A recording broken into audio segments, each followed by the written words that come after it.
오늘 우리에게 주시는 하나님의 말씀은 시편 63편 1절부터 11절 말씀입니다. 하나님, 주님은 나의 하나님입니다. 내가 주님을 애타게 찾습니다. 물기 없는 땅, 메마르고 황폐한 땅에서 내 영혼이 주님을 찾아 목이 마르고 이 몸도 주님을 애타게 그리워합니다. 내가 성소에서 주님을 뵙고 주님의 권능과 주님의 영광을 봅니다. 주님의 한결같은 사랑이 생명보다 더 소중하기에 내 입술로 주님께 영광을 돌립니다. 이 생명 다하도록 주님을 찬양하렵니다. 내가 손을 들어서 주님의 이름을 찬양하렵니다. 기름지고 맛깔진 음식을 배불리 먹은 듯이 내 영혼이 만족하니 내가 기쁨에 가득 찬 입술로 주님을 찬양하렵니다. 잠자리에 들어서도 주님만을 기억하고 밤을 새우면서도 주님만을 생각합니다. 주님께서 나를 도우셨기에 나 이제 주님의 날개 그늘 아래에서 즐거이 노래하렵니다. 이 몸이 주님께 매달리니 주님의 오른손이 나를 꼭 붙잡아 주십니다. 나를 죽이려고 노리는 자는 땅 아래 깊은 곳으로 떨어질 것이다. 그들은 칼을 맞고 쓰러지고 그 죽음은 승냥이의 밥이 될 것이다. 그러나 우리의 왕은 하나님을 기뻐하며 하나님의 이름으로 맹세하는 사람들은 모두 왕을 칭송할 것이다. 그러나 거짓말을 하는 자들은 말문이 막힐 것이다. 얼마 전에 어느 청년이 저에게 메일을 보냈는데 굉장히 어려운 사정이 있었어요. 그 사정을 듣는 것만도 굉장히 힘들었습니다. 그런데 더 안타까운 것은 그 마지막에 빨리 죽고 싶은 아무개라고 자기 이름을 그렇게 썼어요. 오죽 힘들었으면 빨리 죽고 싶었겠습니까? 그런데 우리가 예수를 믿으면 죽고 사는 문제에 대한 마음의 초월이 옵니다. 하나님의 나라가 있고 또 영생을 내가 얻은 다음에는 더 이상 죽는 게 두려워지지 않으니까 말입니다. 그러나 빨리 죽고 싶은 것은 결코 은혜의 역사가 아닙니다. 그러니까 아직도 참 하나님을 그가 온전히 만나지 못했다는 증거이기 때문입니다. 저는 그런 뜻에서 다윗이 굉장히 부럽습니다. 다윗은 빨리 죽고 싶은 심정일 그런 어려운 일을 수도 없이 겪었습니다. 우리 중에 다윗처럼 어려운 일을 많이 겪은 사람도 없을 겁니다. 그런데 다윗은 항상 그런 어려운 일을 겪을 때마다 하나님의 더 넘치는 은혜를 받습니다. 그 내용을 기록한 게 다윗의 시편입니다. 다윗의 시편은 항상 구조가 거의 똑같습니다. 처음에는 죽을 것 같은 어려움을 호소합니다. 그리고는 금방 하나님이 말할 수 없는 은혜를 부어주십니다. 그래서 찬양이 터지고 그렇게 끝납니다. 다윗의 시편은 그런 뜻에서 거의 똑같아 보입니다. 모든 시편이 같은 내용 같이 보이지만 사실 그 중간중간에 하나님의 은혜 역사는 다양하게 드러납니다. 그렇지만 하여튼 패턴은 그렇습니다. 이 시편 63편도 그렇습니다. 처음에 1절은 굉장히 어려운 사정을 하나님 앞에 고백합니다. 1절에 보면 내가 주님을 애타게 찾습니다. 물기 없는 땅, 메마르고 황폐한 땅에서 내 영혼이 주님을 찾아 목이 마르고 이 몸도 주님을 애타게 그리워합니다. 그런데 금방 응답받습니다. 이 다윗의 기도에 하나님이 놀랍게 응답하시는데 3절부터 7절까지 보면 황홀할 정도입니다. 주님의 한결같은 사랑이 생명보다 더 소중하기에 내 입술로 주님께 영광을 돌립니다. 이 3절은 굉장히 놀라운 간증이고 찬양 가사가 됩니다. 개역 성경으로 나중에 우리 예배 끝날 때 우리 그 찬양을 함께 불러보고 싶은데, 이 생명이 다하도록 주님을 찬양하렵니다. 내가 손을 들어서 주님의 이름을 찬양하렵니다. 기름지고 맛깔진 음식을 배불리 먹은 듯이 내 영혼이 만족하니 내가 기쁨에 가득 찬 입술로 주님을 찬양하렵니다. 잠자리에 들어서도 주님만을 기억하고 밤을 새우면서도 주님만을 생각합니다. 주님께서 나를 도우셨기에 나 이제 주님의 날개 그늘 아래에서 즐거이 노래하렵니다. 다윗처럼 이런 은혜를 매번 받을 수 있다면 무슨 힘들고 어려운 일을 얼마든지 견뎌나갈 수 있죠. 다윗이 겪었던 어려운 일이 어떤 때는 상상이 안 될 정도로 힘든 일이었어도 하나님의 은혜가 이렇게 쏟아지고 또 그렇게 하나님의 은혜를 바라보게 된다면 뭐 얼마든지 감당할 수 있죠. 그래서 다윗이 부러운 거예요. 그런데 주목할 것은 다윗이 이런 은혜를 성소에서 받았다고 그렇게 그가 고백한 부분입니다. 2절에 보면 내가 성소에서 주님을 뵙고 주님의 권능과 주님의 영광을 봅니다. 이 성소는 하나님의 임재를 상징하는 곳입니다. 하나님이 약속하셨어요. 이스라엘 백성들에게 내가 한 성소를 정해두고 거기서 이스라엘 백성을 만나 주시겠다. 거기서 하나님께 기도하면 하나님이 들어주시겠다고 이렇게 약속하신 것입니다. 우리 여호와의 법궤를 둔 성막이나 또는 하나님의 성전을 말하는 거죠. 자, 그곳에서 하나님을 만났다는 거예요. 근데 어떻게 보면은 뭐 크게 뭐 대단할 것도 없습니다. 하나님이 만나 주시겠다고 하신 곳에서, 하나님이 기도를 들어주시겠다고 하는 곳에서 하나님을 만났다는데 뭐 특별한 일이 뭐 있나요? 그런데 참 대단한 것은 누구나 다 성소에서 하나님을 만난 게 아니기 때문입니다. 이스라엘 백성들이 다 성소에서 하나님을 만났나요? 그렇지가 않아요. 그런데 어떻게 다윗은 성소에서 그렇게 하나님을 만나고 하나님의 영광을 보고 그리고 마음의 완전한 답을 얻었단 말인가? 여러분, 오늘 우리도 다 하나님께 예배드리러 오셨잖아요. 네. 그런데 여러분, 다윗처럼 그렇게 하나님의 은혜를 충만하게 경험 다 하고 계십니까? 그렇지 못한 사람이 많아요. 이렇게 예수를 믿고 늘 주일마다 예배를 드려도 빨리 죽고 싶은 사람이 있다니까. 그래서 다윗의 이 성소에서의 하나님을 만난 경험이 놀라운 거죠.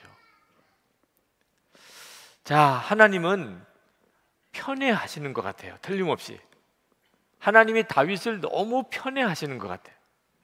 왜 다윗에게만 그런 은혜를 주시나 말입니다. 만나 주시겠다는 성소에서 다 만나 주시지 왜 다윗에게만 또 특별히 그렇게 하시나 말이에요.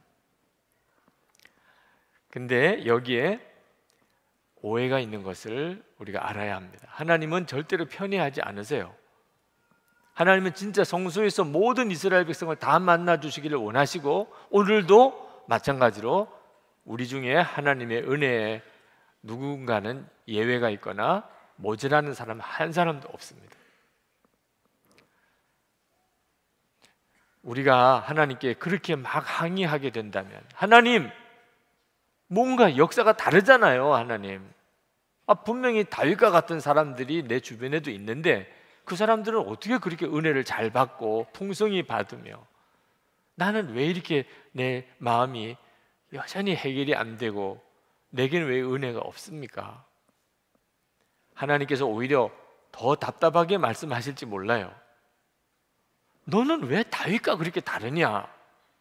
하나님은 속 터지는 마음으로 그렇게 말씀하실지 모르겠어요.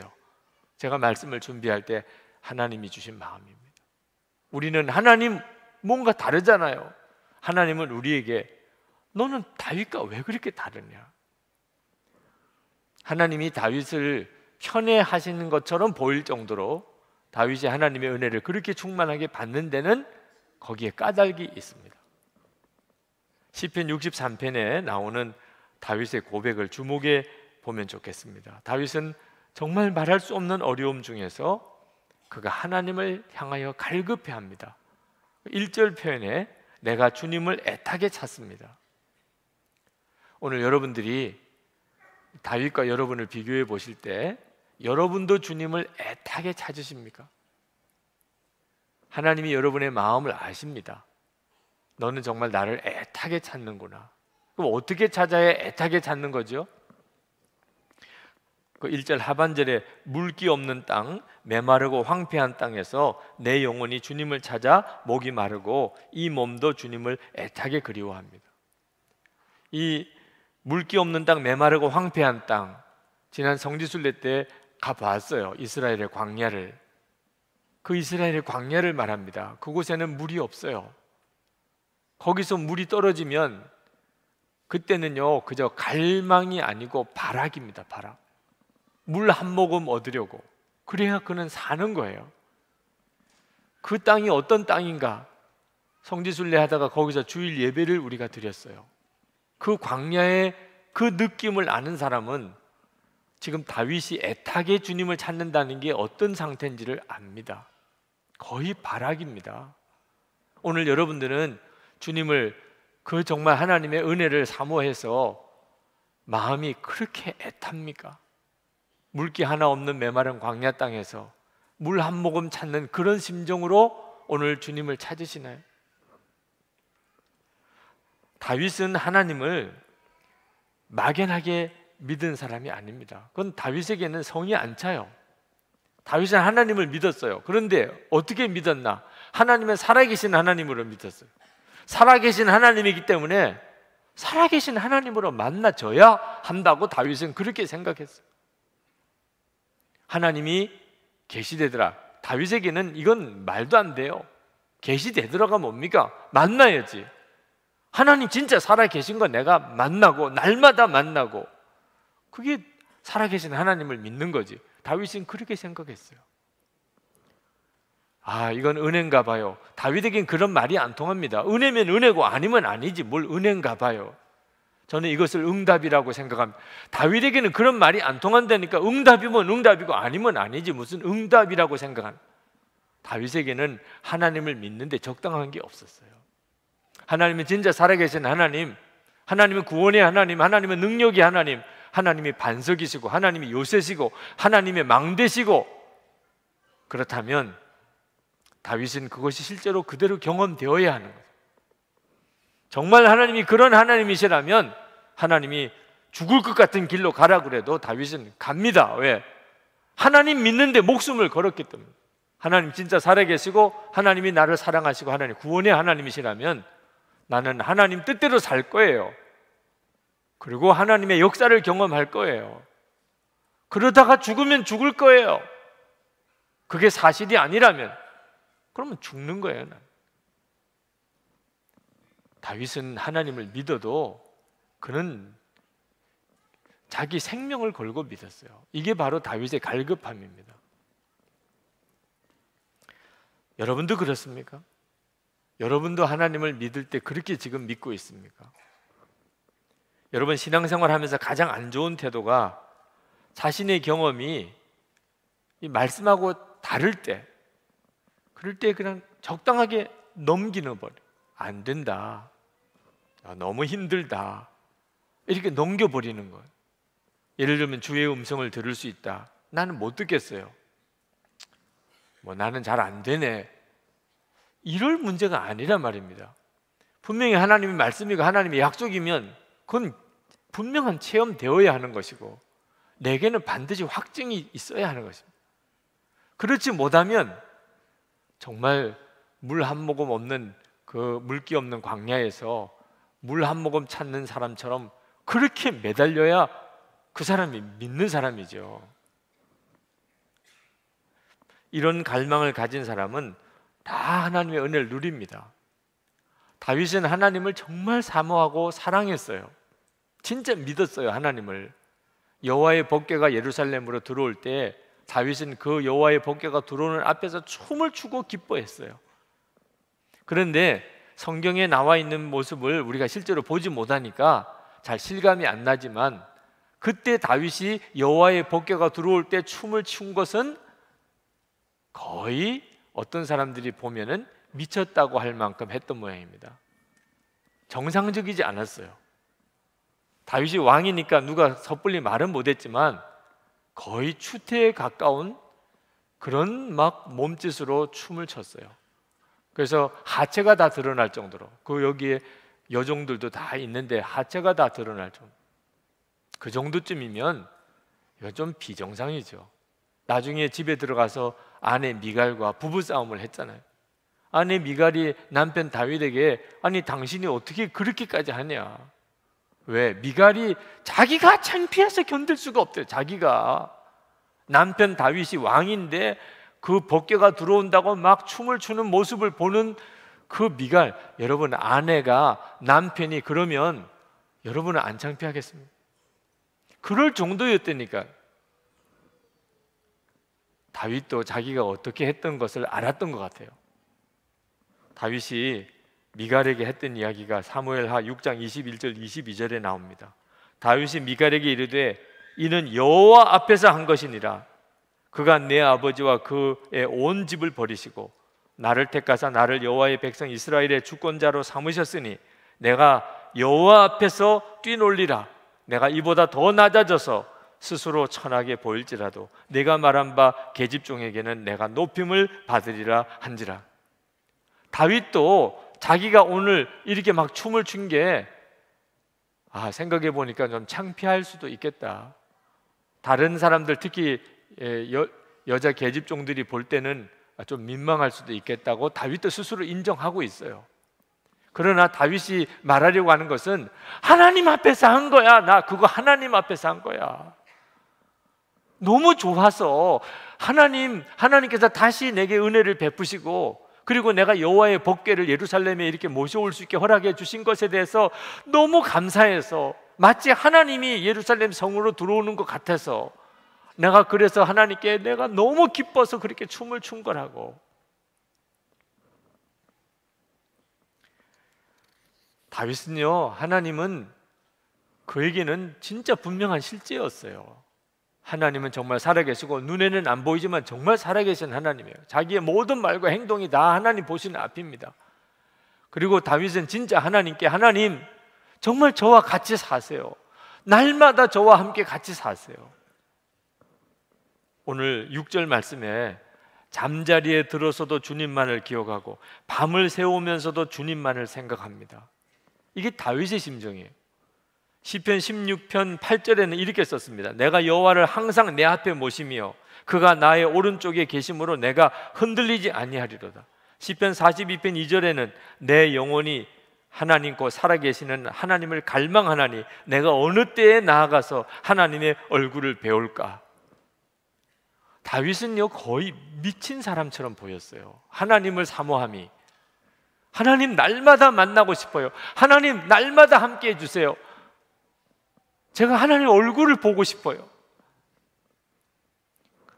그게 딴 사람들이 볼 때는요 이 사람이 비정상이구나 이렇게 보일 정도였다니까요.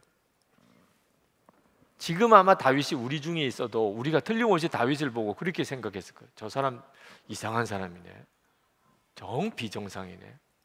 그 하나님을 향한 갈망이.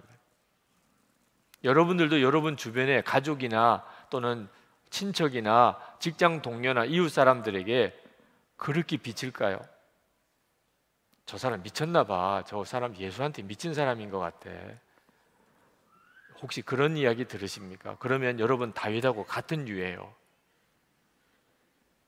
주변 사람들이 저 사람 참 예수님을 우아하게 믿으시네 이러면 다윗과 다릅니다. 다윗은 그런 평가를 받지 않았어요.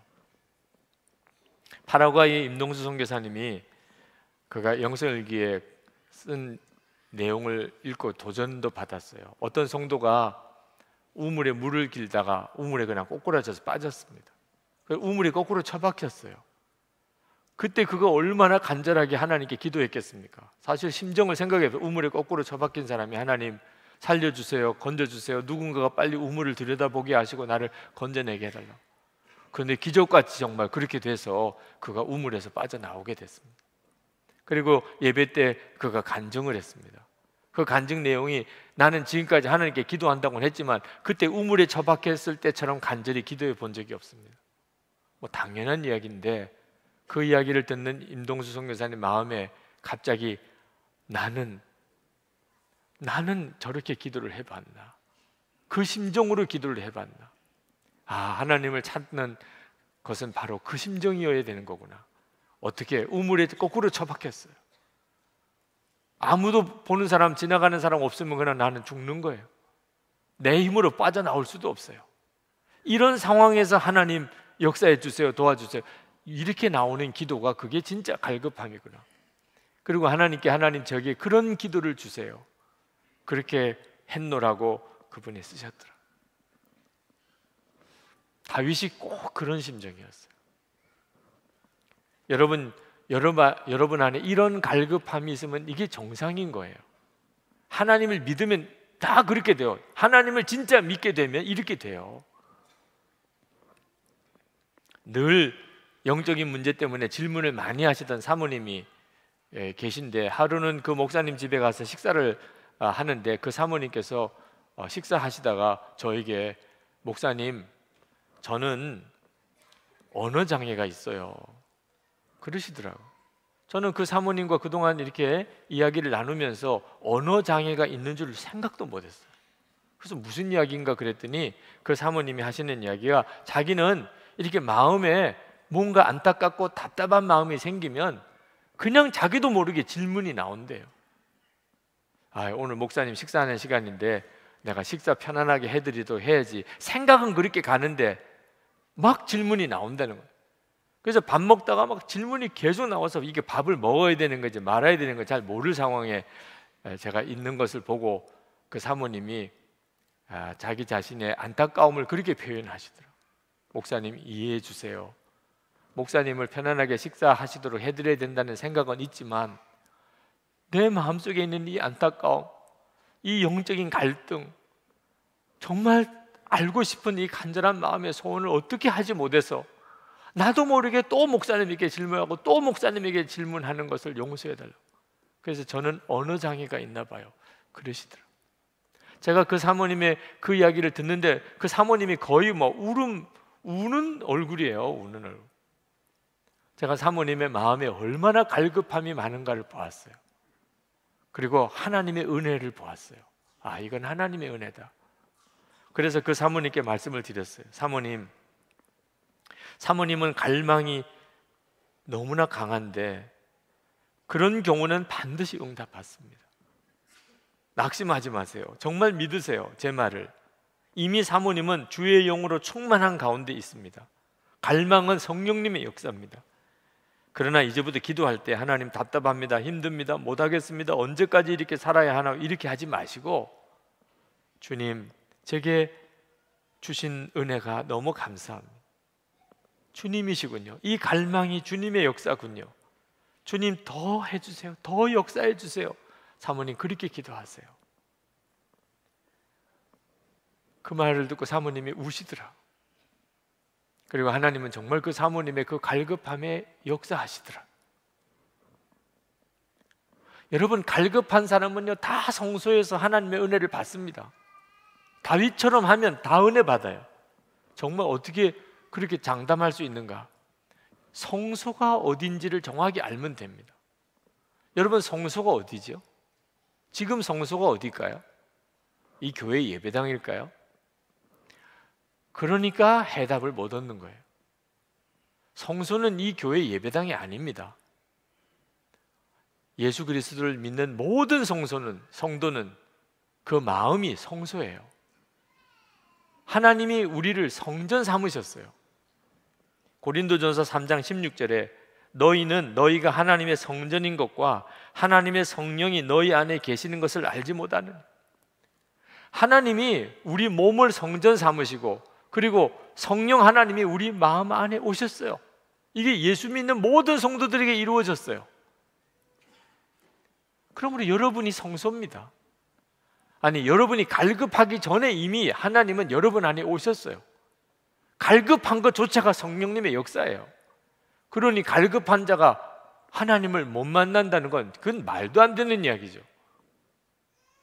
여러분이 다윗처럼만 그렇게 갈급해 보시면 다 은혜 받습니다. 이번 남성 부흥회 때 남자 성도 여러분, 정말 그렇게 해보세요. 집회에 온 건지 안 온 건지 이렇게 어중간하게 오지 마시고 정말 하나님 앞에 갈급함으로 나가 보시라니까. 여러분 안에서 역사하십니다. 여러분, 다윗이 오늘 이 자리에 우리 가운데 이렇게 오시면 다윗이 뭐라고 하실 것 같아요? 우리를 보고 다윗이요 깜짝 놀랄 거예요. 여러분들 엄청난 축복을 받았군요. 이야, 어떻게 이런 축복을 받으셨나요? 다윗이 그렇게 이야기할 거예요.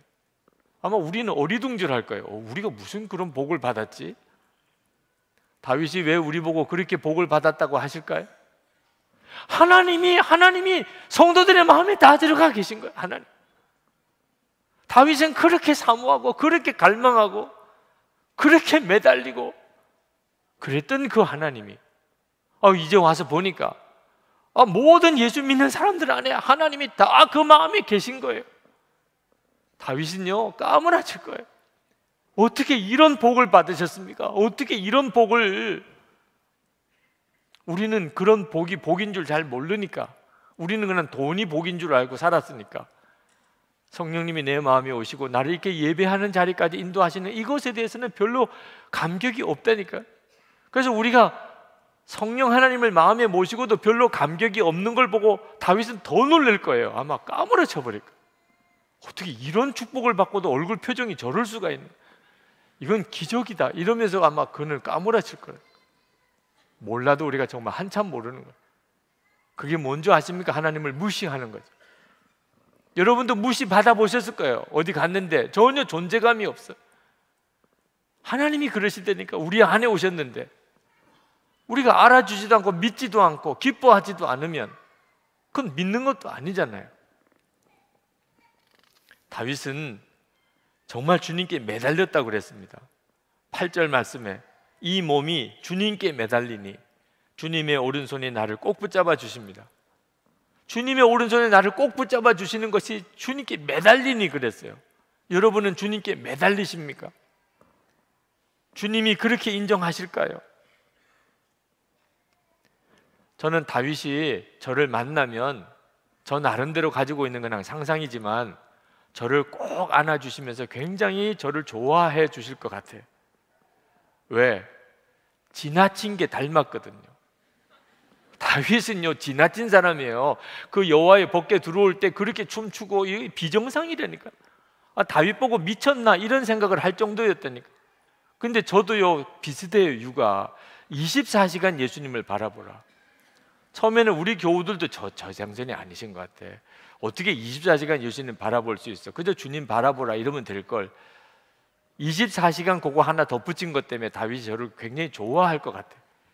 야, 너무 마음에 든다. 어떻게 나랑 그렇게 마음이 통하냐. 영성일기까지 쓰면서까지 주님 바라보는 것을 그렇게 매일 점검해 보시라. 다윗이 야, 너 참 잘했다 이러실 것 같아요. 또 모르죠. 야, 너 좀 더 강하게 하지 그랬냐? 그럴지도 모르죠. 그게 붙잡는 거예요. 매달리는 거죠. 저는 정말 그렇게 하고 싶다니까. 예수님을 믿었으니까, 예수님을 믿기로 결단했고 예수님을 내 마음의 주님으로 왕으로 모셨으니까 나도 예수님을 24시간 바라보고 살고 싶은 거예요. 그게 진짜 예수님을 믿는 거니까. 여러분, 솔직히 예수님을 이렇게 믿는데 돈이 더 드는 거예요? 무슨 공부를 더 해야만 할 수 있는 거예요? 모든 사람이 다 할 수 있는 거예요. 여기 계신 여러분 모두가 다. 정말 24시간 나 예수님 바라보고 살 거야. 예수님 정말 나 이제 왕으로 내가 모시고 살 거야. 그건 여러분들이 마음으로 결단하기 나름이라니까요.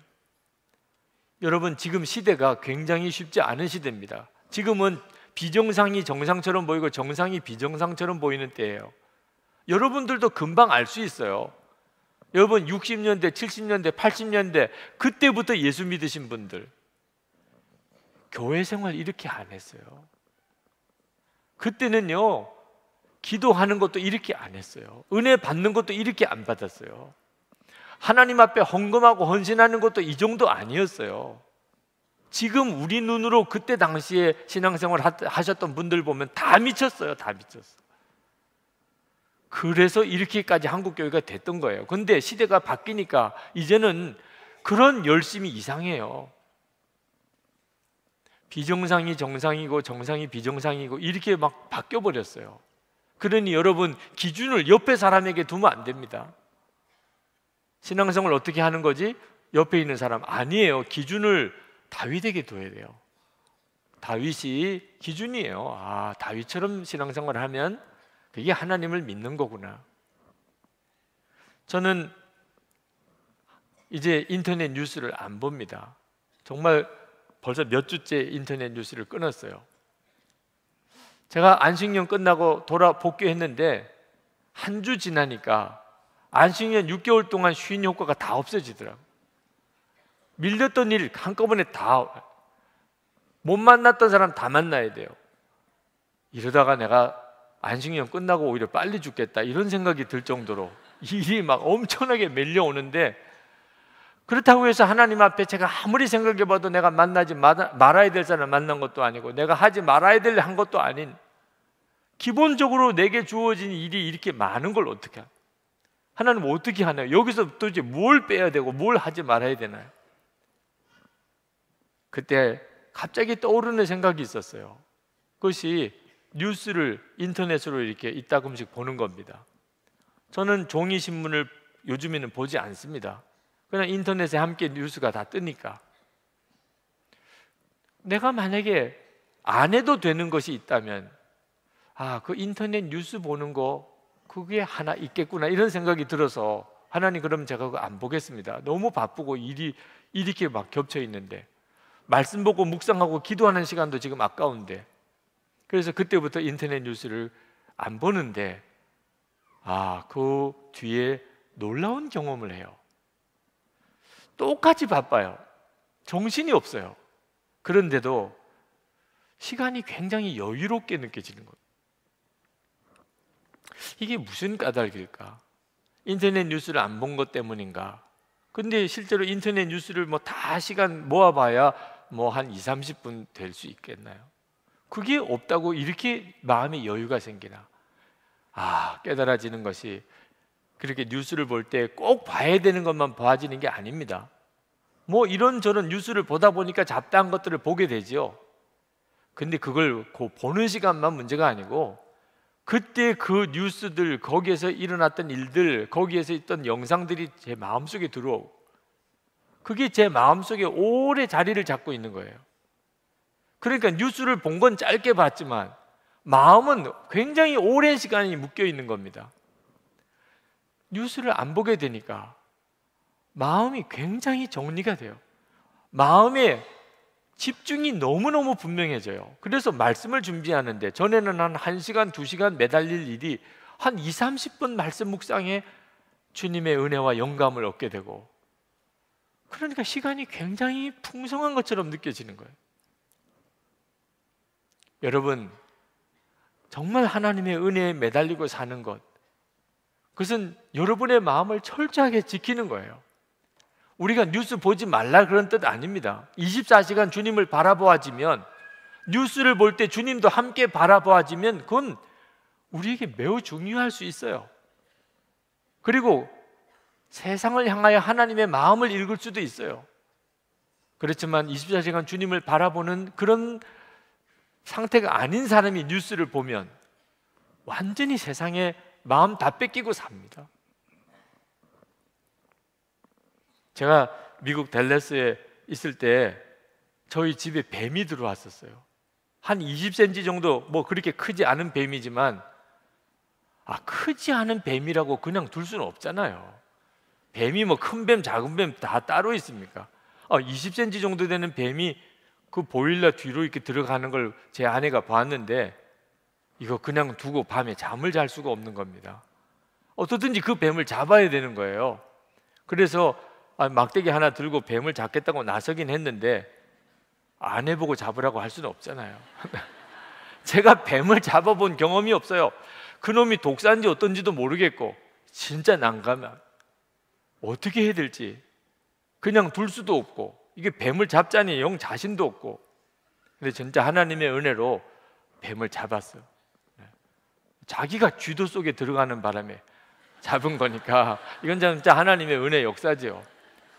그리고 뱀을 잡고 난 다음에, 그리고 이제 잠을 자는데, 집에 뱀 한 마리 이렇게 조그만 놈 들어와도 잠을 잘 수가 없고, 무슨 일이 있어도 잡아야 되는데, 마음속에 이렇게 비집고 들어오는 마귀가 이런저런 세상의 소식들과 눈으로 보고 하는 것들을 통하여 내 마음속에 교묘하게 파고 들어오는 이 마귀가 심어주는 생각과 감정, 왜 이건 그렇게 그냥 아무렇지도 않게 넘어가는 것이었을까? 그것 때문에 마음을 뺏겨버리니까 하나님이 얼마든지 다 감당하게 하고 역사할 수 있는데도 헤매고 사는 거죠. 안식년 지난 6개월 동안 목사님 얼마나 좋으셨어요. 얼마나 좋으셨을까. 근데 저는요, 솔직히 말씀을 드리면 정말 죽는 줄 알았어요. 지난 6개월 동안 뭐 육신적으로 고생을 했고 어떻게 다니면서 힘들었고 해서 그렇게 힘든 게 아니었습니다. 우리 장로님들과 교회 여러분들이 배려해 주셔서 정말 6개월 동안 행복한 여행이라고 할 수 있는 여행을 했습니다. 그런데 왜 그렇게 죽을 것 같았죠? 저 자신을 직면해 보게 되면서부터 그랬어요. 선한목자교회 담임 목사로 있을 때는 이게 다 힘든 조건인 줄 알았어요. 내게 이게 다 스트레스 원인인 줄 알았습니다. 제가 늘 설교해야지요. 그리고 우리 장로님과 교우들을 만나야지요. 또 동력자들이 있지요. 제가 상담도 해야지요. 그런 일들이 저를 참 힘들게 하는 건 줄 알았어요. 근데 그런 것들이 제 믿음을 지키고 있었던 거예요. 제가 그나마도 이런 믿음으로 설 수 있었던 것은 늘 설교했었고, 늘 성도들을 만나고, 늘 동력자들이 옆에 있고, 새벽기도부터 저녁 집회까지 늘 저에게 이런 사역을 하고 있었기 때문에 제가 그나마도 이런 믿음으로 서 있었던 거예요. 이제는 그거 다 끊어졌어요. 아무것도 안 해도 돼요. 그러고 나니까 비로소 아무것도 안 해도 될 그때 나는 어떤 존재인가가 내 눈에 들어오는 거예요. 실제로 내가 어떤 존재인가를 비로소 알겠는 거예요. 내가 그동안에 선한목자교회 담임 목사고 그렇게 영성일기를 쓰고 24시간 주님 바라보라고 했던 그 내가 이런 모습인가. 그동안 내가 얼마나 많은 다른 사람들과 또 사역에 의해 도움을 받고 있었는지를 제가 몰랐어요. 혼자 있고 보니까 이제는 내 마음대로 내 시간을 쓸 수가 있게 보니까 나는 진짜 하나님을 바라보고 있는 자인지 그 실상을 보게 된 거예요. 그때 제가 얼마나 오싹했는 줄 아십니까? 내가 아직도 이 정도밖에 안 되는구나. 저는 안식년 기간이니까 6개월 뒤면 교회로 돌아옵니다. 이제 은퇴하고 난 다음에는 그때는 이제 끝이에요. 누군가 더 이상 나를 붙들어 줄 수가 없어요. 6개월 정도 지나고 난 다음에 돌아올 때도 교인들 눈치가 보이더라고요. 돌아가도 되나? 오라고 하나? 네. 그러나 8년 지나고 난 다음에 이제 정말 은퇴를 하고 나면 그때는 돌아올 엄두도 안 나요. 이젠 더 이상 여긴 제 자리가 아닙니다. 그때는 진짜 주님 바라보고 그리고 주님의 인도를 받을 수 있어야 되는데 그때 가서 내가 아직도 준비가 안 됐구나. 내가 아직도 주님 바라보기 안 되고 주님 인도 받는 일이 아직도 내가 자연스럽지가 않구나. 그럼 큰일인 거예요. 그래서 6월 중순쯤에 페이스북 컬럼 쓰는 것을 중단했어요. 왜? 페이스북 컬럼을 매일 쓰다가 보니까 그것 때문에라도 제가 제 주님 바라보는 제 믿음의 자세를 지키고 가고 있는 거 아닌가. 그래서 그것마저도 중단했어요. 이제 내가 해볼 수 있는 기간은 1달 반 정도밖에 안 남아요. 그 1달 반 동안 정말 저 자신을 하나님 앞에서만 저 자신의 모습으로 보고 싶었어요. 나는 어느 정도로 혼자 있을 때 주님을 바라보는 자인가? 나는 정말 선한목자교회 담임 목사가 아니어도 내가 더 이상 이제 사역하는 목사가 아닌 은퇴 목사가 되어도 나는 주님과 함께 이면 충분한 사람인가? 그건 점검해보고 확인해 봐야 될 진짜 중요한 문제더라. 제 안의 갈망은 하나였어요. 예수님을 마음의 왕으로 모시고 24시간 주님을 바라보라고 제가 이렇게 설교하는 것이 이게 거짓이나 과장은 혹시 아닌가? 그저 설교하니까 그냥 성경을 가르치니까 그렇게 말하는 것 정도는 아닌가? 진짜 내가 그렇게 살아가고 있는 가 정말 예수님은 나의 왕이시고 나의 살아계신 주님이신가? 이거 점검 안 해보면 나중에 진짜 그게 필요할 때가 되면 당황하게 돼요. 오늘 이 시간 사랑하는 교회 여러분, 다윗과 같이 그런 사모함이 있으면 반드시 다 하나님의 역사를 경험합니다. 한 사람 예외가 없어요. 이미 우리 가운데 오셨어요. 기도하십시다. 하나님, 정말 제가 살아가는 제 삶의 모든 영역에서 하나님을 그렇게 경험하고 싶습니다. 다윗처럼 그렇게 경험하고 싶습니다. 그렇게 승리하는 자로 살고 싶습니다. 하나님의 성전된 자인 것을 명심하고 살겠습니다. 주님, 제 안에 하나님을 향한 갈망이 계속되게 하소서. 정말 주님을 정말 갈망하게 하소서. 그리고 그 주님을 경험하고 그리고 그것을 증거하고 살게 해 주시옵소서. 우리 다 같이 통성으로 기도하겠습니다.